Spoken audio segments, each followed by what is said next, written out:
Welcome to Pet Sitter Confessional, an open and honest discussion about life as a pet sitter. Today, we're brought to you by our friends at Time to Pet and Pet Perennials. Supporting local communities is more important than ever. And the cornerstone of those are small businesses. And how much more important are our small and independently owned pet stores and pet suppliers in our hometowns? How can we best partner with them, support them, and develop an economy that works for everybody and supports our clients' lives as best as possible? To cover these topics, we are super excited to have Teresa Miller, president of IndiePet, on the show to talk about this, the purpose of IndiePet, their history, kind of some challenges that independent stores are facing, and everything in between. Teresa, I'm super excited and honored to have you on the show. For those who aren't familiar with IndiePet or you and your background, please tell us a little bit more about who you are and what you do. Yeah, absolutely. So my name's Teresa Miller, and I actually own a independent pet store called Treats Unleashed. We've got stores in St. Louis to Kansas City, and I'm lucky enough to be on the board of IndiePet. So I've been doing that. This is my second year now, and I'm the board president. So it gives me the opportunity to work with retailers across the country and really be that advocate for those neighborhood pet stores. So how did you get started in the pet store market and industry? Kind of what's your background with that? Sure. So we started about 20 years ago, maybe a little bit more than that. I work with my husband, and we basically had moved back to the St. Louis area, which is my hometown, and we weren't able to find what we'd been feeding. So we took a look around, had a little bit of an entrepreneurial bug, and opened our first store. So from there, it was really just a matter of kind of listening to your customers, and we added in different services and a bakery and all different kinds of fun things to keep it interesting over the years. And but yeah, the pet community is a really fun one. The pet industry, as you know, is a very fun one. So we just kind of learned to grow from there. It's always something new and different, isn't it? Especially, 20 years ago, what was that like getting a brick and mortar store off the ground? Have you recovered your sleep yet since then? I mean, it's changed a lot, right? So we were very tied into kind of the all natural side of pet foods and things. So when we first got started, there were actually only 4 brands of your truly natural premium foods. And if you look around today, then you've got stores full. So it's changed a lot. But our customers have changed a lot over the years too. They're really probably a little more educated about like what they're feeding and what they're giving their pets and how they're taking care of their pets. Everyone's just a little bit more dialed in now, which is a lot of fun. It is. I often talk a lot about how having a well-educated client and customer is one of it's an immense blessing, right? To have those people who come in and they know the lingo, they kind of know what they're asking for, and you kind of feel like, oh wow, this is somebody that you can tell those people who are really going to take recommendations or kind of run with what you need to talk about. Absolutely. Yeah. It's really interesting too, to see kind of how far that evolution has come. There was a point where I was like, oh, why, no one's going to need us and our expertise anymore. And now you've got the internet. And it's done a 180 where now people need us even more because of the internet. And they come in and they ask us, I read this. Does this make sense? Or I was researching these 2 foods and I'm getting, I hear good and bad about both of them. I just need to talk to somebody about my pet and what they really need. So having that experience and that kind of community, the tag, and being able to be present to talk to your customers is more important than ever. Yeah, people are really looking for that help. And I think as the internet has devolved in a lot of different ways, I think especially with all the, it's so hard to parse through. So that having that one expert, that one person who you can go to, especially year after year and pet after pet, and you really do build that close relationship. But that takes a lot of work, right, for the business owner to stay on top of all of the latest and greatest. It takes a lot of work. It takes a lot of work to train our teams because I can't be in the store every minute. So, making sure that my team is also able to give those really good recommendations. But it's always about the people, right? It's about your team. It's about your customers. And then how can we do what's best for their pet? So yeah, it's a challenge, but you see it make a big difference in the lives and the pets that you're working with. So it's completely worthwhile. So you mentioned that this is your second year in your position with IndiePet. What is the history of IndiePet? And kind of what are its, why did it get started? So IndiePet was founded in 2021 as a trade association to promote neighborhood and independent pet stores. So it's really really the liaison between your manufacturers. We've got manufacturer members, we've got retailer members. Kind of the whole group comes together to really promote the independent pet market and the communities that they build. So it is a trade association. We provide programs and mentorships and peer-to-peer networking and things like that for retailers.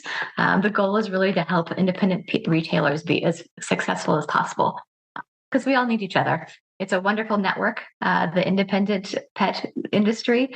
So many of us can work together in a town. It's really nice to see. So kind of retailers helping other retailers. And then the manufacturers definitely make a big difference too. So the products that we're carrying, the more that you work with those manufacturers, the better off your customers will be. So you mentioned that one of the roles you play is as that liaison between the stores and manufacturers. Why was that an important aspect or problem that needed to be solved? I think everyone's stronger together. So while you might have relationships with like local salespeople, which is wonderful, I think that we're all stronger together. So perhaps we can introduce you to manufacturers that you didn't know as a retailer, especially those that really support the independent pet channel. Or maybe we can work together to, take a look at new products or help manufacturers with trends that we're seeing in the stores. Manufacturers need more customer input and feedback, so we're able to give that to them as well. So it goes both ways. It's a nice combination between both of those, the manufacturers and also the retailers. Kind of gives your customer the best of everything. Right, and kind of speaking with one voice too, right? If a manufacturer can kind of hear from a larger audience instead of just a onesie twosie kind of hears this kind of thing, we're going, oh no, here's a one cohesive, maybe it's a disgruntled thing, or maybe it's we're excited that you're doing this, right? I'm sure they want that kind of feedback, and it's kind of maybe hard for them to get that on a reliable basis. Absolutely. Yeah. So very much an advocacy. So an advocate for those independent pet retailers, but also an advocate for those manufacturers as well. So a great way to bring them together. We've got trade shows and things like that, but you can bring everybody together in one room and you can get a lot done. You can really kind of see what's important to both. And then how do we help our customers and their pets? What are those products that are really making a difference, and what trends are out there? And how can independent pet stores stay kind of ahead of the curve? We've always been known for kind of being the ones who kind of lay the path for a brand new brand or something like that. We're willing to take some of those risks and like learn really intensively about those products that we carry. And how they would help our customers. So there's a definite need for the independent pet store and its community. Well, you mentioned the manufacturers that are more amenable or more supportive of independent pet channels. What does that mean for an independent to have a manufacturer that is kind of there for you versus the big box guys? It means a solid product. We really take care to see, like where a product is made, how it's made, what it's made with, some of those kinds of things, so that we can make good recommendations to our customers. So it's a lot of transparency on the manufacturer side in terms of like how where do they make their product? How is it made? What is their mission, and what are their values? So there's a lot that we can kind of bring together from both. And for those that really support those independents, maybe they're not selling online. Maybe they are really focused on the brick and mortar experience for their customers, and maybe they're willing to stay in that channel alone so that we can really build that customer and return system. Is that something that is common? That kind of exclusivity to brick and mortars versus online versus subscription boxes? That how does that come to? Is that just a preference for the manufacturer, or is that feedback that they can get from the industry? A lot of times it's feedback. It's kind of how you get started with your brand. Obviously, we want all businesses to grow, so we want to work with those manufacturers to make sure that we've got the right products for the customers that are coming into our stores. But we also like being able to be kind of the location that they know to come to. E-commerce is out there, and all of us are kind of participating in some way or another. But yeah, by having some exclusive brands, it makes a big difference for our stores. So they're really so on those products again. You're able to get that feedback to the quality, what people are buying, kind of what people are looking for. So you can kind of sounds like you can kind of walk hand in hand with, hey, this is what we're seeing, what's actually leaving the store versus what you're giving us, kind of. That's very true. And a lot of them ask for the feedback, in terms of, what is going on right now. What are you seeing? What are some of the behaviors of the pets that are, and a lot of it comes down to problems and solutions, right? What problems are you seeing, and how can we find a solution for those? Those are some of our best conversations with customers, and some of our really long-lasting ones. For me, those are the memories. They come in with this problem, and we find them a solution, and it makes a difference in the life of their pet. So those are the successes. Yeah. Well, so what kind of challenges are you seeing that the local independent stores are facing? Well, e-commerce can be one, depending on the size of your local retailer. Some of them are quite efficient with their e-commerce strategy. Others are maybe a little bit slower on the uptake to that. So some of the giant e-commerce ones do give us some trouble. We have to be really creative in order to be successful in some of those situations. But and then we're seeing our customers in terms of inflation. We're seeing the prices over the past couple of years have continued to rise. So retailers are looking for price points of all different kinds, so that we can still be a good steward to our customers.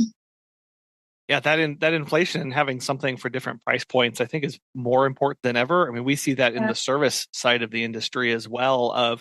It's hard to decrease the price because we've got labor costs. I know, with you're buying a product, well, you have to spend money to get that product in the door in the first place. So you can't go below that, right? If you still want to be around tomorrow. And so going, well, what's my product mix for us? What services? Maybe I offer a shorter service, or maybe I offer a lighter service in some way to just keep people consistently using us in some capacity, so that the hope is that when the inflation pressure goes away, they can do more upsells kind of later down the line. We're having a little something for everyone, so maybe they have to make a change, and that's fine, but let us help you find something within our store. We think we have good options at all different price points, and but that's been something that we've been more focused on over the past year than ever before. Have you heard of Time to Pet? Susan the Pet Gal has this to say. Time to Pet has helped us grow exponentially. We believe the platform's features make us by far more professional than other companies who use conventional dashboards. They are the software gurus, constantly developing and improving the platform based on user feedback. This decision was a good one. If you're looking for new pet sitting software, give Time to Pet a try. Listeners of our show will save 50% off your first 3 months by visiting timetopet.com/confessional.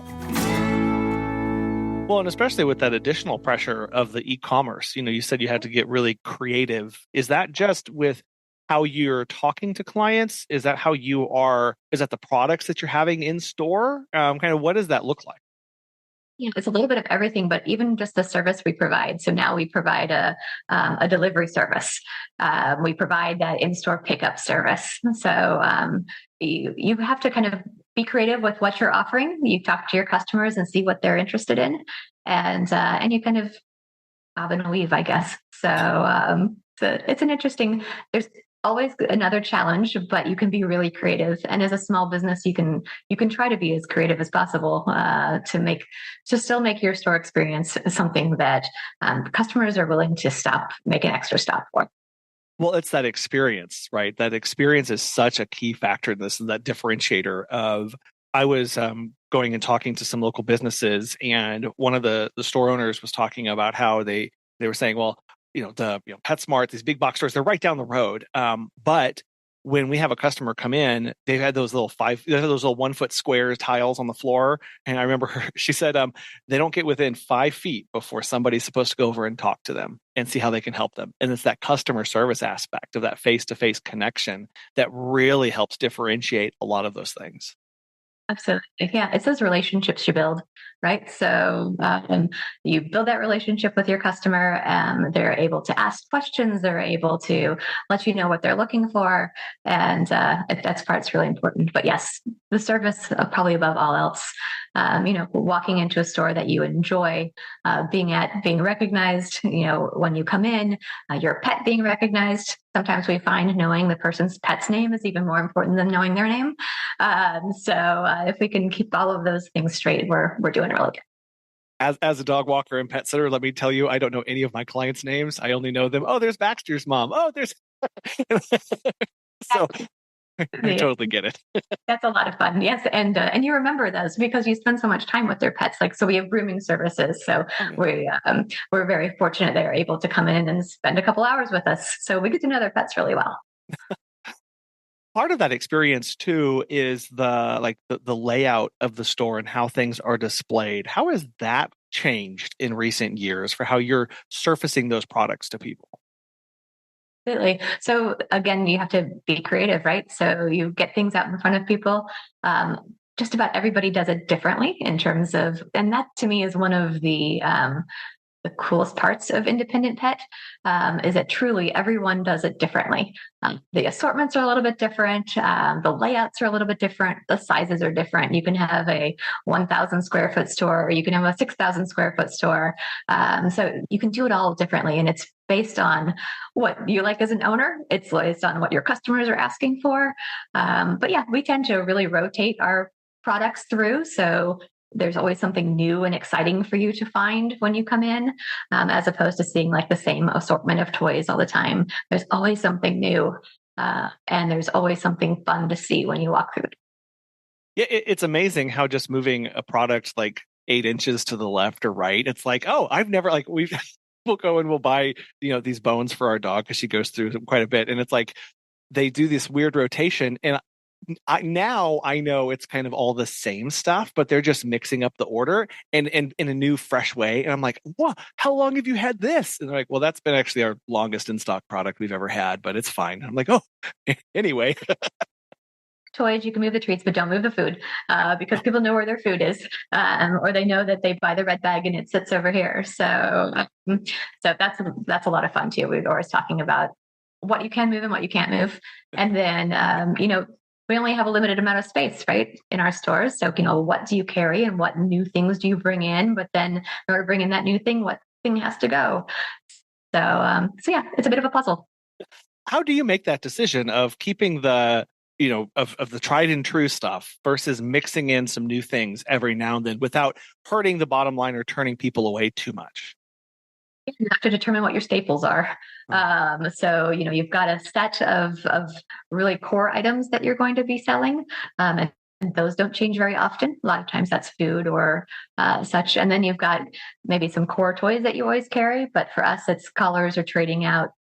Treats are trading out, toys are trading out, and not all of them by any means, but you have to keep it interesting.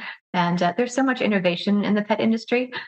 Those manufacturers we were talking about are constantly coming out with something new. So there's a section of our customers who want to try the new thing. They'll walk through the door and be like, "What's new?" So we've got to have that as well as some of those staples for the customers whose dogs really do just like that one item, and they want it over and over again. So you're right. It's a mix, and there's some toys where people come back for the same toy time and time again, and we try to have them, but they're part of the rotation as well. Yeah, I know. I'm sure there's things more like, oh, could this be a seasonal item? You mentioned like the leashes and the collars and stuff. Those more kind of like clothing attire stuff. I'm sure that's a great thing to always have just a little bit of new fashion coming in through the door. Yep, that's right. It keeps it interesting. Yeah. And you're right, with the seasons, we tend to focus a lot on holidays also. So we've got a lot of holiday items moving through just kind of based on what people are celebrating right now. Well, I have an admission to make. I'm definitely the person who comes in and goes, we get the green food bag. Where's that one? Because And that's fine. Yep. We can help you find the green one, but you would be surprised at how many people do pick their food bags by the color. Or the dog that's on the front. glad I'm not the only one. Well, Teresa, I also wanted to talk to you about the role of the local and neighborhood stores in the community aspect. So, what are you seeing with your members, and even just your own personal experience and the impact on the local community? That's one of the beauties of being an independent pet store, really, is the fact that you can really work in your community. You are local, you are working with the local pet rescues in your community. Maybe you're working with the local shelters. Maybe you're working with local service dog organizations. There's so many different ways you can touch through your community through the products and the services and the outreach that you do, that you can really make an impact. But we also see a big community within our community. So we try to be that location where, you come in and you meet other pet lovers. We've got all these like-minded people shopping in the store together, and you kind of can make relationships from there. So we see it very much as a community. We're able to give back to our community, but we can also build communities within our stores. Yeah, and make it a gathering place, right? A place of not just here's where I go to buy my kibble or my whatever, but here's where I meet people. Here's my. Do you see a lot of stores offering events, gatherings, get-togethers, kind of things now? Absolutely. So, just personally, we do events for holidays. We do like a puppy meet and greet type of situation where all the puppy people can bring their puppies. Who doesn't want to meet other puppy owners? For a while, we've done breed days. So, all the pugs will meet up on a Sunday afternoon. So some of those kinds of things, because you want to meet like-minded people. And let's face it, you don't have. Some people are looking for more communication and more sense of community, and your pet is the perfect way to do that. So if you're new to the area, we want to give you a place to come out and meet new pet parents. So to create your own community based around your pet. Yeah, it takes knowing your local community and finding those areas, I'm sure, of what's missing or what could be enhanced, right? Or who's already doing something that I could help contribute to. And that's where you start those wonderful partnerships with other people as well, to know what is my role here and how do I help support others too. Exactly. Yes, exactly. And those different partnerships you can do with other types of pet businesses. Yeah. So, if we've got a retail location where people can come in to meet, there's no reason we can't have, a pet sitter come in and speak to a group of our customers and invite them in for an evening to hear more about the service or something that's going on in the community. We can kind of be that location for maybe other businesses that don't have a general location. So be that meeting place and bring all of those like-minded pet professionals together too. Well, you mentioned, people coming in who might not have a location. We have certainly done our share of coming in, building a relationship, asking to drop off flyers or, business cards. But there is a little thing in the back of my head that feels feels kind of guilty doing that, taking advantage of, of going, well, they're paying for this retail space. And and I feel bad asking them to take up even just a little bit of counter or a little bit of drawer. How best can we as service-based, dog walkers, pet sitters, or trainers and stuff, how can we make that connection and make sure that it gets off to a good start? I think the most important part is kind of getting to know us, whether it's getting to know the manager and introducing yourself or getting to know some of the team members. Maybe you stop by and you shop with us every now and again. But I know for me, I make recommendations for people I know and I trust.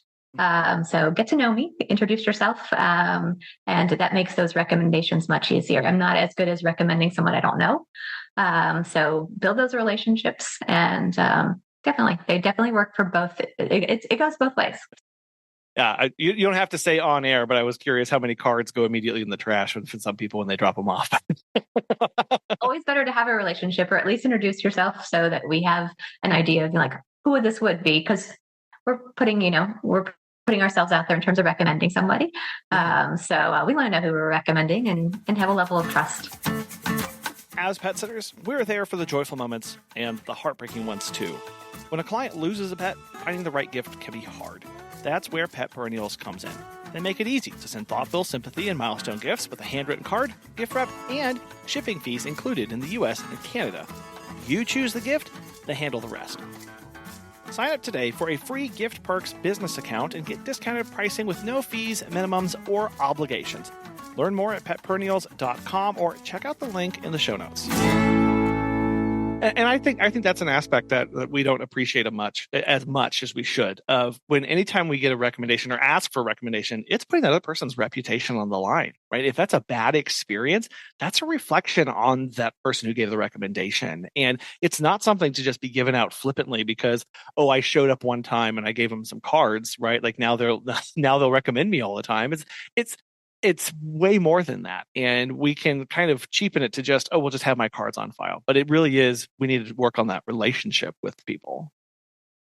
I mean, we can hand out cards, but unfortunately, I've heard people be like, here's the card of somebody, I don't know them. And I don't think that referral goes as well as the warm referral in terms of, hey, she comes in here and shops once a month, or he stops by every now and again, and I've gotten to know him. Why don't you give them a call? So yeah, that warm referral definitely goes a lot. What are some things that maybe IndiePet's working on that you're really excited about in the coming years, or even sooner than that?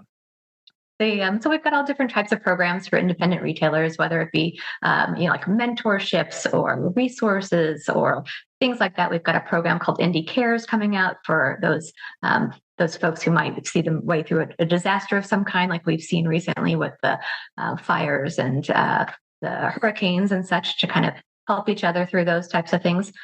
We also have a really fun day that we've started called Neighborhood Pet Store Day. Yeah. So, those everybody needs a day, and so does Neighborhood Pet Store, in order to celebrate their pets.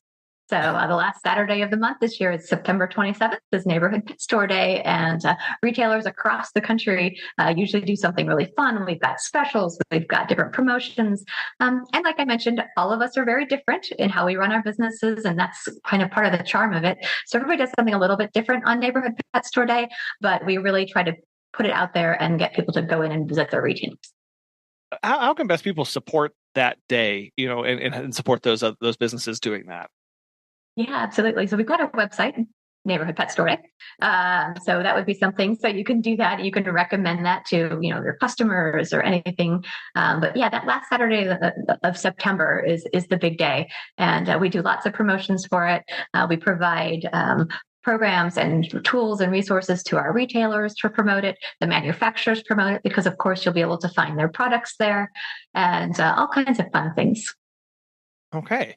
Well, and I know, because that's, again, just trying to raise the profile of these businesses, right? That's what we want, and whatever we can do that. I just had that website pulled up, and there's even a countdown, right? 210 days as we record this, and counting 50 seconds. Okay. I'm vibrating with anticipation. I'm ready for this. Already planning. So yeah. It's just a fun day. You're right. It's about raising awareness. And one of the other cool things that I've seen through being involved with IndiePet is the number of new stores that are opening. So IndiePet is a great first stop for that brand new pet store owner. We've got all different types of programs. Hopefully we can kind of help you bypass some of the mistakes others of us have made. And it's just really fun to see the industry continue to grow. So for those brand new stores, Neighborhood Pet Store Day can be a great introduction to their communities, and also just making sure that people are aware that they've gotten opened. Yeah. Well, you mentioned the new entrants into the market, into the industry. What are some other trends that you're seeing, either for both good or bad or indifferent, things that are happening? Sure. We're seeing more cat parents in the market. So that's been a really fun thing to see over the past year or so. Our cat business is growing because there are more cats in homes. We're seeing more multi-cat families, which is very fun as well. So I know for our area, that's been a big growing trend. It's a cat is a wonderful pet for somebody who's maybe in a smaller space or a first-time pet owner, but we're definitely seeing the year of the cat. It's interesting you say that, because we were just going through our numbers for last year and about what part of our business took off, and cat care grew more than anything else. And and they want they don't want just every other day. They want a full hour, sometimes 2 hours every day, to come over and just play with them with the laser pointer, or play cat enrichment on YouTube, or sometimes just sit and snuggle with them. And it's, I was like, oh, well, this is okay. So this matches up, Teresa. There's another anecdata for you. I love that. No, but I can completely see that. That's a much needed service, and we're just seeing more of them. So it's wonderful. Yeah. What about some? I know you mentioned the challenges with the e-commerce, with the inflation. How are things like, how do you even begin to prepare for things like tariffs and things like that as when you're selling products? Sure. So, I mean, we're watching it carefully. I'm not sure where the tariffs will go just yet, but definitely we'll be watching that. And even just the price increases over the past few years. I mean, we try to absorb as much of it as we can, but there's a limit until you have to start passing that on to your customer. You want your business to be vibrant. You don't and healthy. So there is definitely a point where you do have to raise your prices. But for us, the key has been making sure that we have price points of all different ranges. So as prices might tick up a little bit, do we have other products that people can substitute in? So yeah, it's an interesting dynamic to watch. That's code for it's a little bit stressful and we're not sure what's going to happen. Right? I get. Trying to be very positive. Yeah. Well, you're right, because it's like, what are you supposed to do at that point? Like, there's always that one more thing where you need to try and problem solve. Like, you've got to figure out one more thing to do, try this other thing. And that's the blessing. And that's kind of the curse of being a small independent business owner, of going, I've got to do just a little bit more work on this and try and find my way through this problem. Now, there's these challenges that come up, but you find a solution, you find a resolution for it, you figure out a way to work through it, and the next one will come up after that. So we just do our best to solve the one that's in front of us, and make the best decisions we can for the business, but for our teams at our business, and of course our customers. I know some people who hire for dog. We hire dog walkers and pet sitters, and sometimes we're not able to, give them as much hours as they would like. What do you all look for in a good quality candidate for an independent business, in a pet store? I think we tend to hire for, that fit. Are you a pet lover? Are you willing to talk with those customers? Are you willing to make a recommendation? So while in my store, we're not incredibly salesy, we want to help you find solutions. So we look for team members who are curious about pet care and about pet health, and are willing to kind of dive into some of the products that we have and learn a little bit more so that they can help the pet parents that come in. But yeah, it's a definite mix. We have a mix of full-time and part-time. We try to work with, kind of work with everybody to figure out what the best scheduling solutions are, but that's not always easy. Well, yeah. The mix of scheduling, that is always something where you're like, it's like, man, I just really wanted to chew on this giant jigsaw puzzle for 3 days. That's exactly what I wanted to do. But well, you had mentioned that you had now you offer grooming services for your store.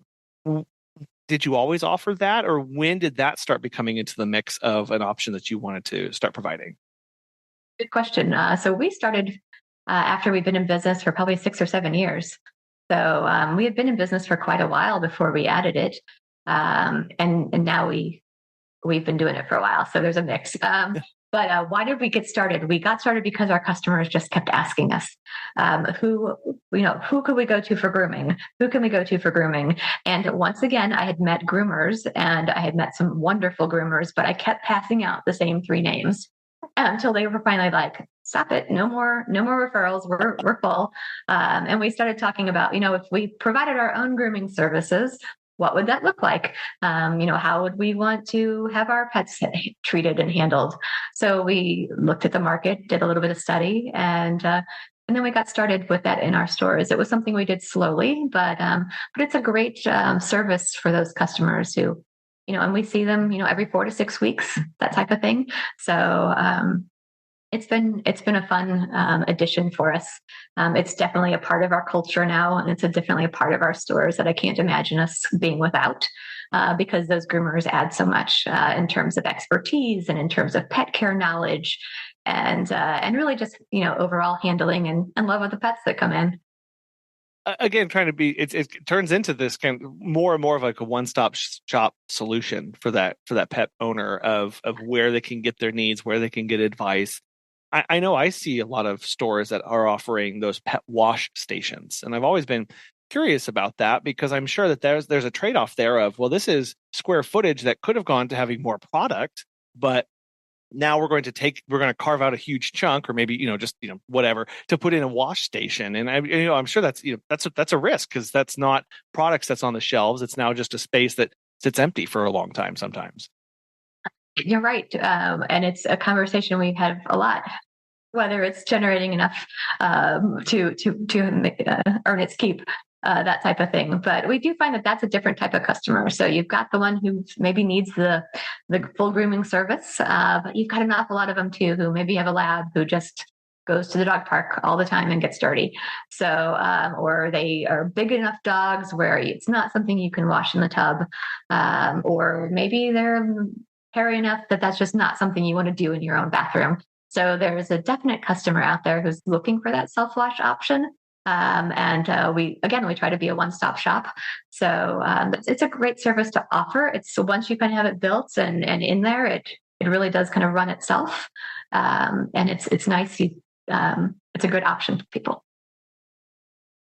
Teresa, what do you wish more people knew about the life of an independent and neighborhood pet store owner and a business owner? I think you can just do it so many different ways. That's probably one of the beautiful things about independent pet stores.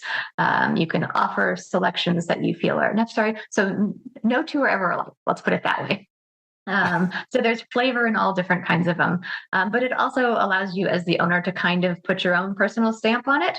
Kind of what things are important to you and what types of product selections would you look to.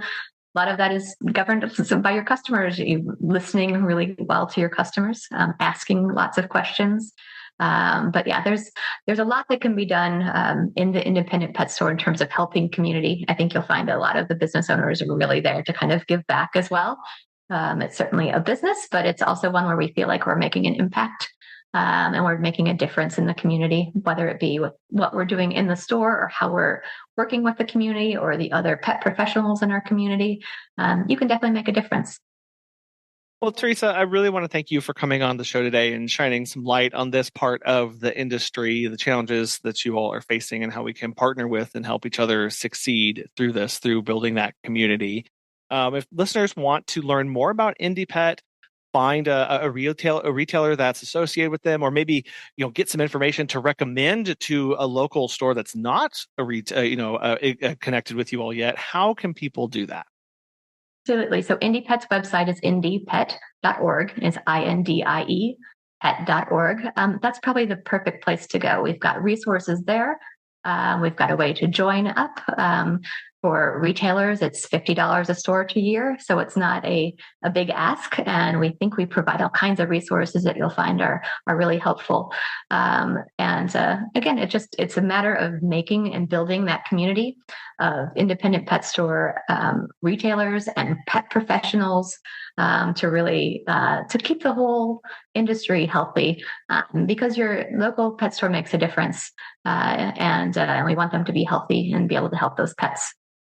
Yeah, because you guys are also providing like industry research to business owners and stuff too, right? Through different partnerships and stuff that you have. So there's a lot of just really deep knowledge and information base that people can get access to by becoming a member.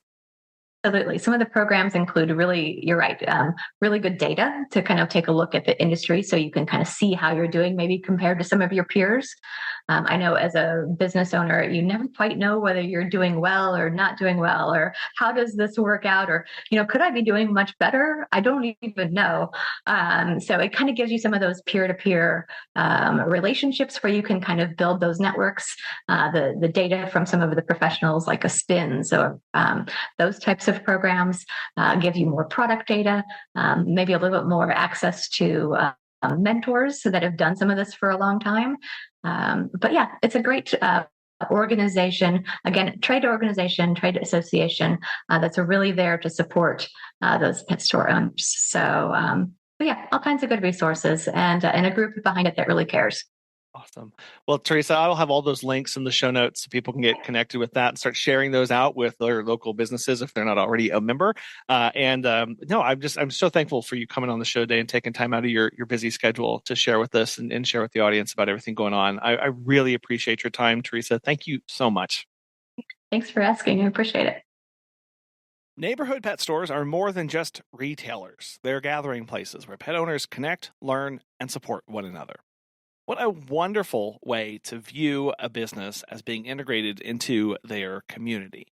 We too can support them in that mission and along the way be supported as well.